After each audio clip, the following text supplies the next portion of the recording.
news para sa mga unemployed. Joseph Sabelio ni-reveal ang totoong kita sa gasoline films.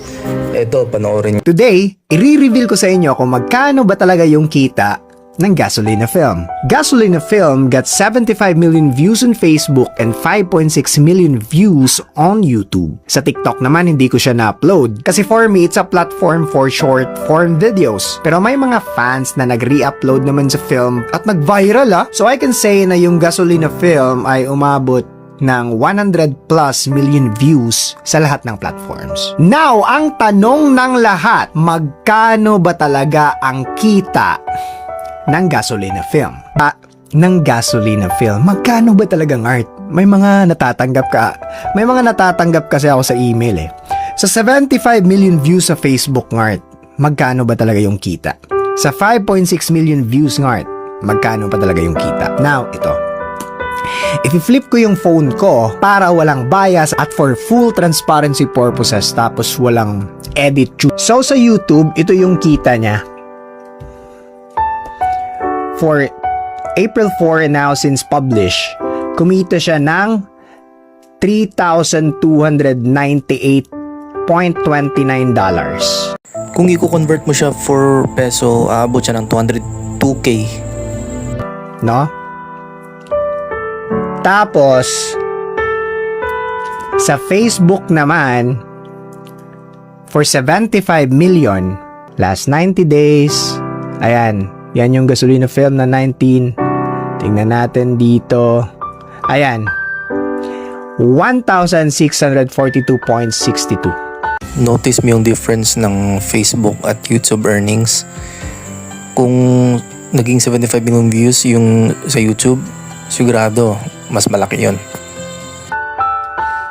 Yan yung kita, guys. So, marami akong nakikita sa comment section na parang sabi nila na umabot ng 5 million, 10 million yung kita. Hindi, uy. So, sa Facebook, kumita siya ng 1,642.62.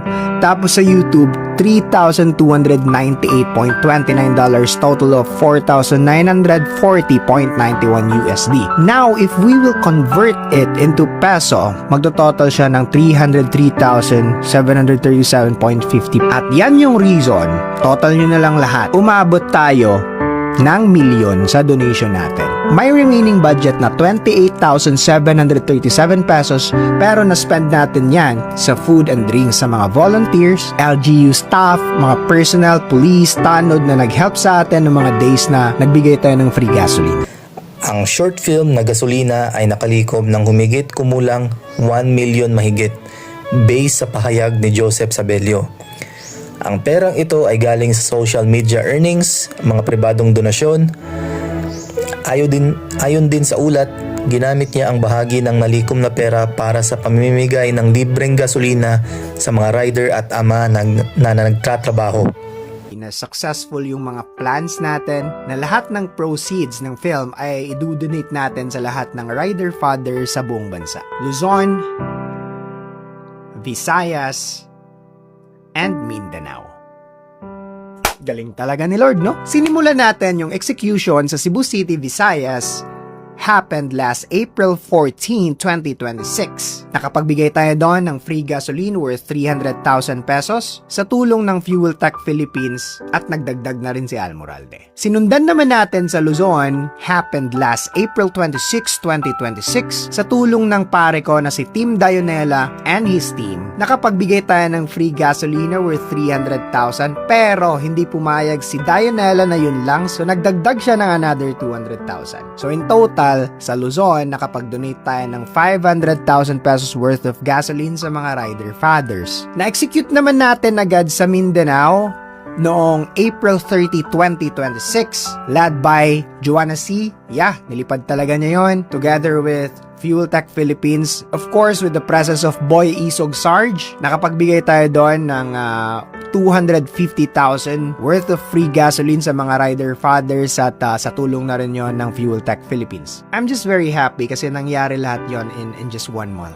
Talagang linawin, hindi ito box office earnings dahil short film ito na inilabas sa online, hindi sinihan.